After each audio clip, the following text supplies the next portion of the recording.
আছি আলহামদুলিল্লাহ ভালো। আসার সময় যেন কার সাথে দেখা হয়েছিল আমার,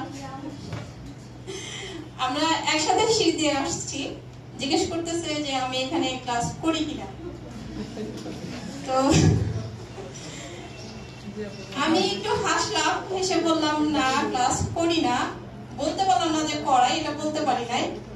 বললাম যে আমি ক্লাস করতাম। আপনারা এখন যেভাবে বসে আছেন, যে জায়গায় বসে আছেন, এই জায়গায় বসে আমরা ক্লাসগুলো করেছি, এই বোর্ডেই আমরা ক্লাস করেছি। আমি একাধারে অনেকগুলো, প্রায় মনে হয় 7-8টা কন্যা সরকারি চাকরি পেয়েছি। অনেক গল্প, আসলে অনেক বড় জার্নি। বিশেষ জার্নিটা অনেক লম্বা হয়, আপনারা হয়তো জানেন। আমি আপনাদের সাথে একটু শেয়ার করি আমার বিশেষ এর জার্নিটা। আমি প্রথম বিশেষ হচ্ছে 40তম। মোটেও সিরিয়াস ছিলাম না, পড়াশোনা করতাম না, ফলাফল হচ্ছে ফেল, প্রথমটাতে ফেল। তারপরে শুরু করলাম হচ্ছে 41। কোন কারণবশত, এটা ব্যক্তিগত, যে আমি কি হতে চাই, এটা কিন্তু আমার ব্যক্তিগত কারণ, তাই না? আমি কেন এই জার্নিতে এসেছি, এত কঠিন একটা জার্নিতে আমি এসেছি, এটা আমার সম্পূর্ণ ব্যক্তিগত একটা কারণ।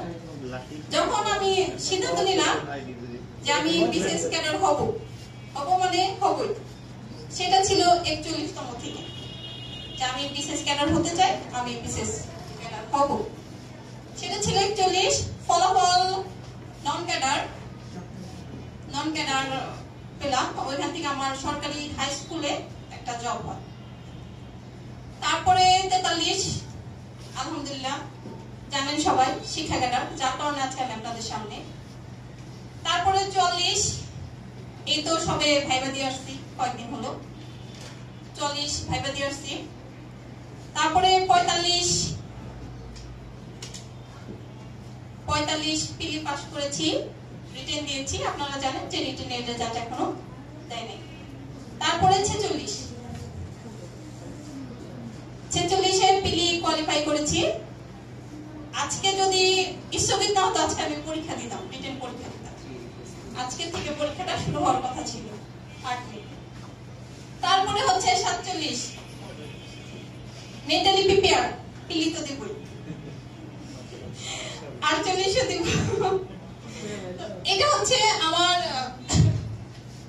বিশেষ জার্নি। তো আপনি যখন চিন্তা করবেন যে আমি কিছু করব, আসলে চিন্তাটা আমার মনে হয় এরকমই হওয়া উচিত। আমি কিছু চাবো, সেই চাওয়াতে আকতি এরকমই থাকা উচিত, যেটা আমি চাই মানে চাই, যে কোনো ওয়ে, যা ইচ্ছা তাই হয়ে যাক, ঝড় তুফান যাই হোক, আমি এটা চাই মানে আমি এটা চাই, আমি এটা অ্যাচিভ করব। এই বিশ্বাসটা আমাদের থাকা উচিত। এই বিশ্বাস যখন আপনি করতে পারবেন, বা আপনার চাওয়ার মধ্যে যখন এই আপত্তিটা আসবে, আপনার নিবেদনটা যখন এরকম হবে যে এটা আমি চাই মানে বলে হবে না হলে নাই, না আমি এটা চাই মানে আমি লাগবে, যে কোনো মূল্যে লাগবে, সেটা হচ্ছে এই প্রাপ্তির ফল। আপনার অবাক হবে, আমি 46 যখন পিলি দিই, আমি মাত্র 7 দিনের একটা প্রিপারেশন। এই যে লাইব্রেরিটা দেখেন পাশে, যে লাইব্রেরি, এই লাইব্রেরিতে আমি 7 দিন পড়েছিলাম। মাত্র 7 দিনে আমি একটা বিশেষ পিলি কোয়ালিফাই করেছি। মানে মানুষের চাওয়ার লেভেল কোন পর্যন্ত হইলে মানুষ এভাবে প্রিপারেশন নিতে পারে, এভাবে প্রিপেয়ার হতে পারে।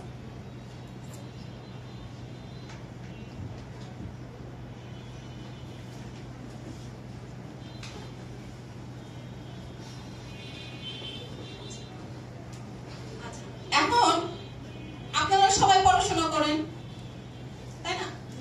বিসিএস কেন বিসিএস সেমিনার আসছেন? বিসিএস ক্যাডার হওয়ার জন্য।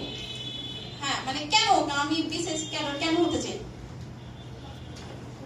স্বপ্ন না, সম্মান, আচ্ছা, ক্ষমতা। হ্যাঁ, অবভিয়াসলি আশা কিছু নাই, এটা একটা পাওয়ার। বিসিএস, আমরা বিসিএস ক্যাডার অবশ্যই হতে চাই। এখানে অনেক কিছু জড়িয়ে থাকে। পর্যটনদের নবম গ্রেডের একজন কর্মকর্তা হিসেবে আপনি চাকরি করবেন, আর্থিক সুযোগ সুবিধা, গাড়ি বাড়ি আছে, তো সবই আছে, আচ্ছা না? সব থেকে বড় ব্যাপার হচ্ছে সম্মান। আপনার মানে কোথায় যে আপনি চলে যাবেন, এটা আপনি যখন হবেন আপনি ফিল করবেন। এতটুকু সম্মান আপনাকে কেউ দিবে না যদি আপনি এই জিনিসটা অ্যাচিভ না করেন কোনোদিন। আপনি হয়তো জানবেনই না যে এই জিনিসটার সম্মানটা কি, এটা কি, এটা আপনি কখনো জানবেনই না। আমি মনে করি টাকা পয়সা, ব্যবসা বাণিজ্য করে, অন্য যে কোনো জব করে আয় করা যায়, ব্যবসা করে অনেক কিছু আয় করা যায়, অনেক বেশি। কিন্তু এই সম্মানটা আপনি কোথাও পাবেন না যদি না আপনি ক্যাডার হন, যদি না আপনি ক্যাডার হন। আমি আমার জীবনের ছোট একটা ঘটনা আপনাদের সাথে শেয়ার করি। আমি শিক্ষক ক্যাডারে জয়েন করার আগে আরেকটা জব করতাম, সেখানে আমি 6 বছর ছিলাম। ওটা শিক্ষক নিবন্ধনের মাধ্যমে এমপিভুক্ত একটা প্রতিষ্ঠান। তো আমি যখন রিজাইন দিয়ে আসছি, আপনারা জানেন যে বৈষম্য বিরোধী আন্দোলনের কারণে অনেকেই অনেক শিক্ষককে বাধ্য করছিল রিজাইন দিতে, এটা তো জানেন সবাই। তো আমি যখন রিজাইন দিয়ে আসছি, you know sir resign paper accept করতেছে না, বলতেছে হয়তো এরকম কোনো সমস্যার কারণে ম্যাডাম হয়তো চলে গেছে। তো ইউনো স্যার আমাকে ডাকছে, যাইতে বলছে, কালহাতি আন্ডারে ছিল। তো কালহাতি ইউনো স্যার আমাকে ডাকছে যে উনাকে এসে বলতে বলেন যে উনি ওনার কারণে উনি চাকরিটা ছেড়ে চলে গেছে। তো আমার প্রতিষ্ঠানের যে প্রধান, তিনি আমাকে ফোন করলেন, বললেন ম্যাডাম আপনাকে একদিন আসতে হবে, আপনি যদি উনি যদি অ্যাকসেপ্ট না করে আমরা নতুন কোনো শিক্ষক নিতে পারতেছি না। তো ঠিক আছে বললাম যে ঠিক আছে স্যার আমি আসবো। আমি গেলাম, ইউনো অফিসে গেলাম, পরিচয় দিলাম, কথাবার্তা বললাম, চাটা খাইলাম, খেয়ে বের হচ্ছি। আমার প্রতিষ্ঠানের যে প্রধান, যাকে হেড স্যার বলে আর কি আমরা, উনি সিঁড়িতে নামতেছে আর ওনার চোখে মুখে একটা আবেগ, আমি আসলে বুঝতে পারতেছি না যে কেন। উনি নামতে নামতে বলতেছে যে আলেয়া, আমি আজকে বেশ কয়েক বছর ধরে এই প্রতিষ্ঠানে আসি, ইউনো অফিসে মাঝে মাঝে ঘোরাঘুরি করে ওনার প্রতিষ্ঠানের দরকারে, বেশ অনেক বছর ধরে আমি এখানে আসি। কেউ কখনো আমাকে চা খাওয়ানো তো দূরের কথা, কখনো চা অফারও করে। আপনি বুঝতে পারছেন কথাটা? সে একটা প্রতিষ্ঠানের হেড, তাকে ওই অফিসে কেউ গুনে না, তাকে কখনো চা খাওয়ার অফারটা কখনো কেউ করে নাই। সেইভাবে বললো আমাকে যে আমাকে চা খাওয়ানো তো দূরের কথা, কেউ কখনো অফারও করেনি। অথচ সেদিন সে আমাকে নিয়ে গেছে, আমি পরিচয় দিয়েছি আমি ক্যাডার, আমি এততম ক্যাডার। এই অনারেও আমাকে চা খাওয়াছে, সেই সাথে সে চাটা খেতে পারছে। তাহলে এই সম্মান কি আপনার মনে হয় আমি অন্য কোনো প্রফেশনে থাকলে পাইতাম? আপনার কি মনে করেন? এইটা হচ্ছে সম্মান। আরো অনেক বাস্তব ঘটনা আছে। আমি তো সবে জানুয়ারিতে জয়েন করেছি, এরকম টুকটাক অনেক জায়গায় আমি গেছি, অনেক অফিসে, যেখানে গিয়ে আমি যখন পরিচয়টা দেই যে আমি অমুক ক্যাডার, অবভিয়াসলি ওই অফিসের যারা হেড পোস্টে থাকে ওনারা ক্যাডার, ওনারা এত সুন্দর ব্যবহার করে, কাজগুলোকে এত সহজ করে দেয়, আপনি কল্পনা করতে পারবেন না যে এইভাবে হয়, এরকম হয়। এই জন্যই বললাম বিশেষ কেন, কারণ এটা আমার স্বপ্ন, এটা আমার সম্মানের ব্যাপার। শুধু আপনি না, আপনার পরিবারে আপনার বাবা মা, আপনার আত্মীয় স্বজন, এরা যে কতটা সম্মানিত হবে এটা আপনি উপলব্ধি করতে পারবেন না যতক্ষণ না আপনি হবেন। আমি ক্যাডার হয়েছি, আশেপাশে সবাই তো আগে থেকে চিনতে পারে, আমার বাবাকে মাকে অন্যরকম সম্মান এখন সবাই করে, ঠিক আছে? তো এই সম্মানটার জন্য আমি মনে করি আমাদের বিশেষ ক্যাডার হওয়া উচিত। একবার হইলেও হয়ে দেখা উচিত যে কেমন লাগে।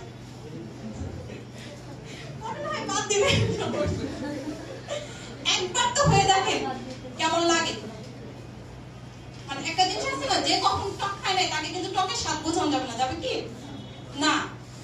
একবার হলে আপনি বুঝবেন এর তৃপ্তিটা কি। আগেও তো এলাকায় গেছি, এরকম কেউ অনার করে নাই। এখন দেখা যায় যে অটো তুলতে গেলে সিট ছেড়ে দিয়ে চলে আসে, যাপু আপনি বসেন। আমার বাবা মাকে সিট ছেড়ে দেয়, হাসপাতালে বা কোনো প্রয়োজনীয় কোথাও গেলে আমার বাবা মাকে স্পেস করে দেয়। এই সম্মানটা একমাত্র ক্যাডার যারা তারা ফিল করতে পারে, যেটা আমি আগে পাইনি। আমার রেজাল্ট হওয়ার পরে আমাদের জয়েনিং এ প্রায় 1 বছর সময় লেগে যায় বিভিন্ন কারণে। ওই সময়টা তো আমি বুঝি নাই যে আমি আসলে কি অ্যাচিভ করছি, কিন্তু এই যে অল্প কিছুদিন, আমি জয়েনিং এর পর অল্প কিছুদিন আমি এখন অনুভব করি যে আমি আসলে কি অ্যাচিভ করছি, আমি মানে কি পাইছি এটা আমি এখন অ্যাচিভ করি। এই জন্য আমি মনে করি আপনারা যদি চান কিছু করতে, নিজের জন্য কিছু করতে, ফ্যামিলির জন্য কিছু করতে, তাহলে আপনারা বিসিএস কে নিজেদের ক্যারিয়ার হিসেবে নিতে পারেন।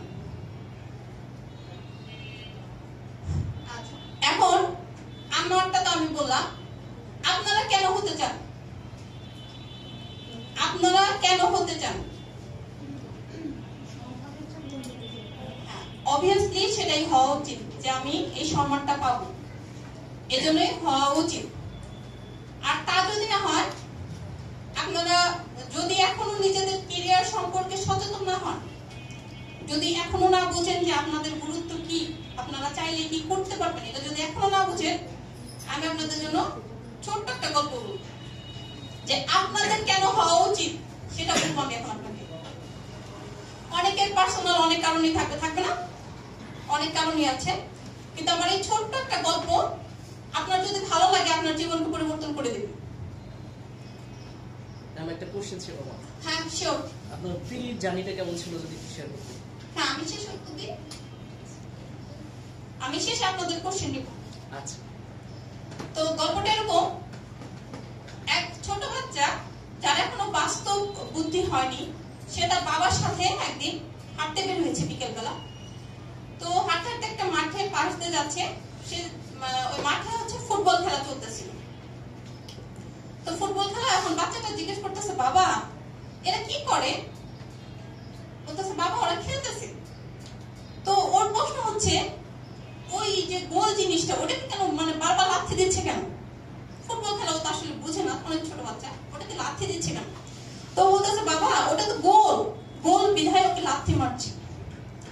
তো ছেলেটা আশেপাশে একটু খেয়াল করলো, পাশে একটা গোল পাথর পড়েছে। তো বাচ্চা তো ও বলতেছে যে, বাবা এটা তো গোল, এটাকে কেন লাথি মারছে না? তো তখন বাবা বলতেছে যে, বাবা এটাকে যদি লাথি মারে এটা তো পাথর, ব্যথা পাবে, এটা তো গোল, একে লাথি মারছে না। ওর এরকম একটা কিউরিওসিটি জাগে, কেন? তো বলতেছে, এটা গোল ঠিক আছে, কিন্তু এটা কি পাথর, এটাকে লাথি মারলে কি হবে? ব্যথা পাবে। কিন্তু বল কি? ফাঁপা। বলটা কি? ফাঁপা। বলটা কিন্তু ডিরেক্ট না।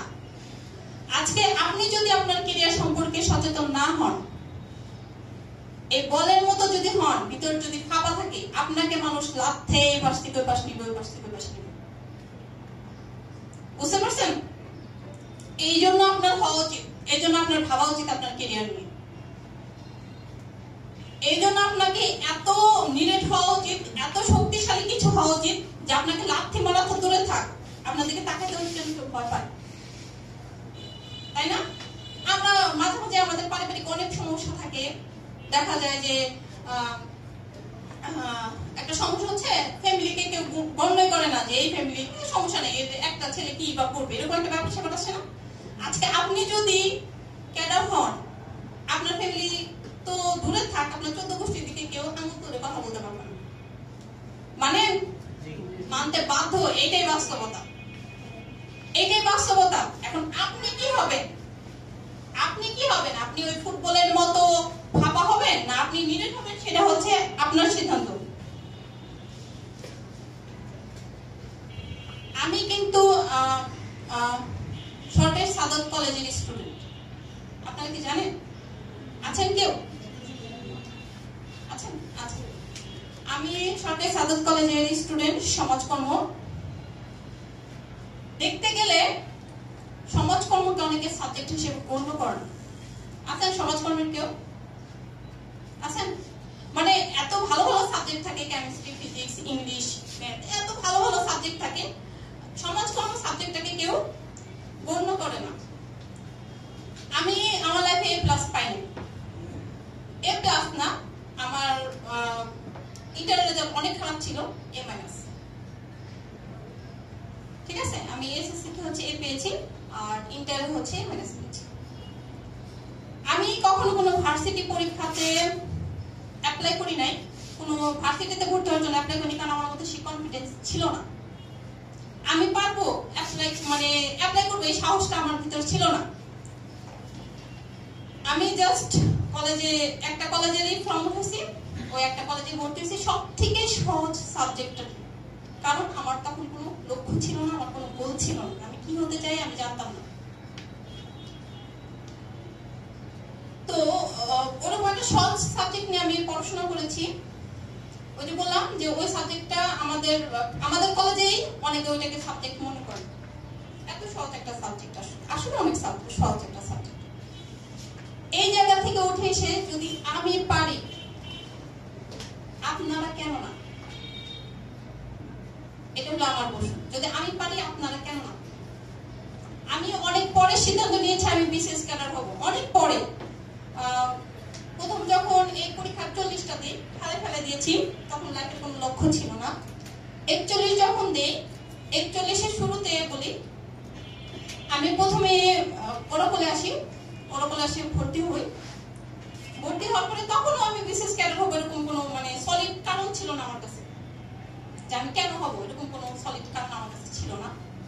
তো আমি ওরাকলে ভর্তি হলাম, ভালো কিছুদিন ক্লাস করলাম, করার পরে আমার একটা ওই যে শিক্ষক নিবন্ধনের যে এটা বললাম, শিক্ষক নিবন্ধনের মাধ্যমে আমার হচ্ছে একটা এমবিভুক্ত একটা প্রতিষ্ঠানে চাকরি হয়ে বললাম আলহামদুলিল্লাহ, মেয়ে মানুষ টিচার হয়েছি, অনেক, তাই না? ভালো একটা বিয়ে শাদী হয়ে যাবে, তাই না? মেয়ে মানুষ হিসেবে একটা এমবিভুক্ত প্রতিষ্ঠানে চাকরি পেয়ে গেছি, আর কিছু লাগে? মেয়েদের জন্য এনাফ না, অবভিয়াসলি এনাফ। মনে করলাম যে ঠিক আছে, পড়াশোনা বাদ দিলাম, চলে গেলাম চাকরিতে। তো ওইখানে চাকরি করতেছিলাম, হঠাৎ করে হচ্ছে আমি আমার কারণটা খুঁজে পেলাম যে আমি আসলে কেন ক্যাডার হতে চাই। আমি কেন ক্যাডার হতে চাই কারণটা খুঁজে পেলাম। এটা একান্ত সবার যার যার ব্যক্তিগত ব্যাপার, এটা আপনার ব্যক্তিগত কোনো কারণ হতে পারে। আপনার এমন হতে পারে যে আমার আজকের কোনো কথা আপনাকে ভালো লাগলে আপনি এখান থেকে সিদ্ধান্ত নিতে পারেন যে না, আমি বললাম আমি শক্ত পাথর হতে চাই, যে কোনো কারণ হতে পারে, এটা আপনার ব্যক্তিগত। তো আমি যাই হোক, আমি আমার কারণটা খুঁজে পেলাম যে আমি ক্যাডার হতে চাই। 20 সাল, তখন আমার 20-এ হচ্ছে আমার বিয়ে হয়ে গেল। তো বিয়ে হওয়া মানে কি স্বপ্ন আরো শেষ, তাই না? তাই হয় না? বিয়ে মানে কি? আর আমি হচ্ছে যৌথ ফ্যামিলিতে থাকি। যৌথ ফ্যামিলি বলতে আমার শ্বশুর শাশুড়ি, দেবর, ননদ দুটো বিয়ে হয়ে গেছে, মোটামুটি সবাই মিলে একসাথে থাকি। তো বিয়ে মানে হচ্ছে একটা অতিরিক্ত একটা দায়িত্ব, তাই না? তো বিয়ের কিছুদিনের পরে হচ্ছে আমার যে বড় ছেলে, ও হচ্ছে প্রেগনেন্ট। তো আমার এই স্বপ্নটা এত বেশি ছিল যে আমি বিশেষ ক্যাডার হতে চাই, এত বেশি পরিমাণ ছিল, আমি কিছুদিন এটাকে ছাড়তে পারতেছিলাম না। সংসারের কাজকর্ম করতাম, চাকরি করতাম, সবকিছু করতাম, কিন্তু এটাকে কোনোভাবে আমি ছাড়তে পারতেছিলাম না যে আমি এটা ছেড়ে দিব, কোনোভাবেই না। নিজেকে মানাতে পারছিলাম না যে আমি এটা ছেড়ে দিব। ধরলাম স্বপ্নকে আঁকতে, একবারে বললাম না, আর এই স্বপ্ন আমি হাতছাড়া করবো না। ফিরে আসলাম ওরাকলে। তখন এইখানে ছিল না ওরাকলটা, ছিল রেজিস্ট্রি পাড়া, দোতলায় অফিস ছিল। ওই অবস্থাতে আমি প্রেগনেন্ট ছিলাম। ওই অবস্থাতে আমি প্রত্যেকটা ক্লাস করেছি। প্রথমে শীটটা পড়তাম, ওরাকলে যে শীট, ওইখান থেকে তো আপনাদের ক্লাস টেস্ট পরীক্ষা হয়, শীটটা পড়তাম। শীট আমি A to Z এমন ঝাড়া মুখস্থ করতাম যে জিজ্ঞেস করুক আসল পরীক্ষাতে কোথেকে আসবে, এরকম একটা ব্যাপার চলে আসছিল আমার মধ্যে। আমি বেশ কয়েকটা পুরস্কার পেয়েছি। আমার বাসায় এখনো যে বই, যে তা অনেক ওরাকলের অনেক বই খালি প্রাইজ পেয়েছেন। ওই অবস্থাতে আপনি চিন্তা করতে পারবেন না যে কি পরিমাণ স্ট্রাগল করে আমাকে ওই পর্যন্ত সব কাজকর্ম শেষ করে আমাকে সময় রাখতে হতো যে আমি পড়বো, এই টাইমটা আমি পড়বো। ওই টাইমটা আমাকে আগলে রাখতে হতো। আমার নিজের ঘুম কামাই দিয়ে কিন্তু ওই সময়টা আমাকে আগলে রাখতে হতো যে 2 ঘন্টা পড়বো। 2 ঘন্টা পড়বো কি আমি 2 ঘন্টা কম ঘুমাবো। তো এইভাবে আমি শুরু করলাম, আপ্রাণ চেষ্টা যাকে বলে, শুরু করলাম। আমার মনে আছে এখনো, আমি যখন 7 মাস প্রেগনেন্ট, তখন হচ্ছে আমি পিলি পরীক্ষাটা দিই। তো তখন শেষের দিকে এমন অবস্থা যে 4 তলায় পরীক্ষা দিতে হতো। ম্যাডাম অনেক অনেক স্যাক্রিফাইস করেছেন। ম্যাডাম আমার জন্য অসুস্থ ছিলাম, এই জন্য ম্যাডাম আমার জন্য দোতলায় পরীক্ষার ব্যবস্থা করতো, মানে 4 তলায় আমি বেরিয়ে উঠতে পারতাম না। ফার্স্ট প্রেগনেন্সি ছিল, বেরিয়ে উঠতে আমার খুব কষ্ট হতো। ম্যাডামের কথা মনে আছে আমার, ম্যাডাম আমার জন্য শুধু সবাই 4 তলায় পরীক্ষা দিয়েছে, আমার জন্য সে দোতলায় আমার পরীক্ষার ব্যবস্থা করে দিয়েছে। তো ওইভাবে আমি 7 মাসে পরীক্ষা দিই। দেখা গেছে কাটমার্ক সবাই 120 পেলে বলতো আলহামদুলিল্লাহ, তাই না? কাটমার্ক আমার 138, আমার মনে আছে এখনো। 138 আমার আসে, মানে আমি যখন কাউন্ট করে দেখি 138। মানে একটা মানুষ কি পরিমাণ ট্রাভেল করলে ওই পর্যন্ত যাইতে পারে, আপনি একটু ভাবে দেখেন যে স্বপ্নটা কিরকম হইলে সেই পর্যন্ত যাইতে পারে। যে 120 হলে যেখানে মানুষ মনে করে আলহামদুলিল্লাহ, 138 প্লেটতে কিন্তু 0.5 অনেক ইম্পর্টেন্ট একটা জিনিস। 138 পেয়েছিলাম আমি, মানে আমাদের যে হিসাব ওই হিসাবে আমি 138 পেয়েছিলাম। যেটা আরো বেশি উৎসাহিত করলো আমাকে, ভর্তি হইলাম হচ্ছে রিটেন ব্যাচে। এরপরে সেই রিটেন সেম কাহিনী, বাবু হলো, বাবু যখন হচ্ছে 5 মাস তখন আমাদের রিটেন পরীক্ষা হলো। তো বাচ্চাটাকে নিয়ে এত প্রবলেম ফেস করছি, আমি যখন কোচিং এ 2-4 ঘন্টার জন্য পড়তে আসতাম, বাসায় কান্নাকাটি করতো, অনেক কথা শুনেছি। স্বাভাবিক, এটা আপনারাও বুঝেন যে একটা সংসার করে মানুষ যদি বাচ্চা রেখে কোথাও যায়, কারণ একটা লং টাইমে আমি হচ্ছে স্কুল করে আসতাম, তারপরে ওকে সময় দিতে পারতাম না, আবার এসে যদি কোচিং এ 2-1 ঘন্টা বসতাম। অনেক কিছু স্যাক্রিফাইস করে আজকে আসলে আমি যে অনেক না, আমি এখানে যে আজকে দাঁড়ায় আছি, অনেক স্যাক্রিফাইসের গল্প। আপনাদের ছোট করে একটা আমার কষ্টের কথা শেয়ার করি। যে চাকরিটা করতাম আমি, প্রতিষ্ঠানে যেতে আমার সময় লাগতো 2 ঘন্টা। আপনারা যদি বলেন ম্যাডাম জার্নিটা কেমন ছিল, জার্নিটা এরকম ছিল, আমি পশ্চিমা কোটাকুরপাড়ায় থাকি, ওখান থেকে আমি রিক্সা নিতাম, নতুন বাস স্ট্যান্ডে যেতাম, নতুন বাস স্ট্যান্ড থেকে বাসে উঠতাম, প্রায় 40 মিনিট জার্নি করে আমি যেতাম বঙ্গবন্ধু সেতুর যে স্টেশন, সেখানে নামতাম। সেখান থেকে আরো 20 টাকা ভাড়া ভ্যান দিয়ে আমি আরো দক্ষিণে চলে যেতাম, তারপরে নৌকা পার হইতাম, তারপরে এখান থেকে 1 কিলো হেঁটে যেতাম। আমার পুরো 2 ঘন্টা লাগতো। আমি এরকম একটা দুর্গম জায়গায় জব করেছি। তারপরে আমার অনেক জব হয়েছে প্রাইমারিতে, সমাজসেবায়। এখানে আপনাদের যে সন্তর জাহ্নবী হাই স্কুল, আপনারা হয়তো অনেকে চিনবেন, এখানে জব হয়েছে। কিন্তু আমি ওই চাকরিটা ছাড়ি নাই, ওই চাকরিটা 6 বছর করতাম। এরও একটা কারণ ছিল, আমি আমার নিজেকে কষ্ট দিতে পছন্দ করতাম। আপনি যখন একটা কমফোর্ট জোনে থাকবেন, আপনি যখন মনে করবেন আমার সবকিছু ভালো, আপনি কিন্তু সেখান থেকে বের হইতে চাবেন কি?